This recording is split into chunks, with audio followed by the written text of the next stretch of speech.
Capital One, I think a credit card company, made a difference and an impact in my life, and I want to share that story with you. This is my son, this is my first son. So my wife is pregnant, we're getting close to the delivery date, and about a week later, she finally goes into labor. We go into the emergency room, 12 hours of labor, no progress. She gets an epidural. The needle slips, it punctures her spine. She gets a spinal headache. Doctor finally comes in at midnight, says we need to do an emergency C-section. Bring her in, bring in the baby. Baby comes out, he's healthy, but he has colic, jaundice. He had trouble nursing. So the first few days were a blur. We're literally in a sleep-deprived coma. And so all this is happening over a long extended weekend. I go back home to get a change of clothes, and I realize I forgot to pay the credit card bill. We're already past the date, and I know they're gonna hit us with these huge fines and fees, and I know they're gonna increase our interest rate, and I know that because of the amount of medical bills that we had leading up to this, that bill was gonna be really, really big. I pick up the phone, I've got my whole speech prepared, I need to talk to a supervisor, and then I need to talk to a manager, and here's what happened, and is there anything we can do? I picked up the phone, I explained the situation to the guy. He said, oh, no problem. He said, we'll just extend your grace period. It's like, that's it? He goes, yeah. He said, if you get any interest charges on your next month's bill, just call us back, we'll issue a refund. I was like, this is amazing.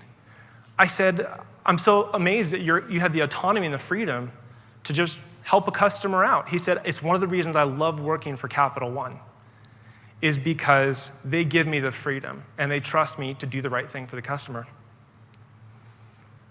So I went back to the hospital the next day and I called Capital One again and I asked for their corporate mailing address. And the woman said, why?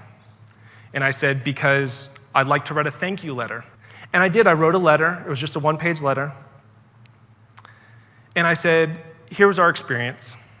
I said, thank you so much for empowering your customer service people to deliver true value.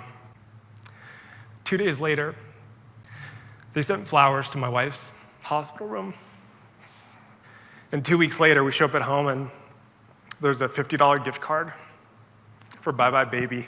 It was an incredibly challenging and emotional time in our lives. They had every legal right to take advantage of us. They had every legal right to charge us the interest fees and rack up the percentage that we'd have to pay moving forward. They could have made a short-term gain and they didn't. They chose to create a customer experience that created a word-of-mouth opportunity. And so now, anywhere I go, when I tell that story, Capital One doesn't give me anything else. They create an authentic, emotional connection. They went beyond caring about me as a customer to caring about me as a person. And I basically said, look, as long as you guys maintain those policies, as long as you maintain those hiring practices to empower your customer service people to deliver true value, I will be a Capital One customer for life. Think about the value that you can impact your customers and the way that you treat them.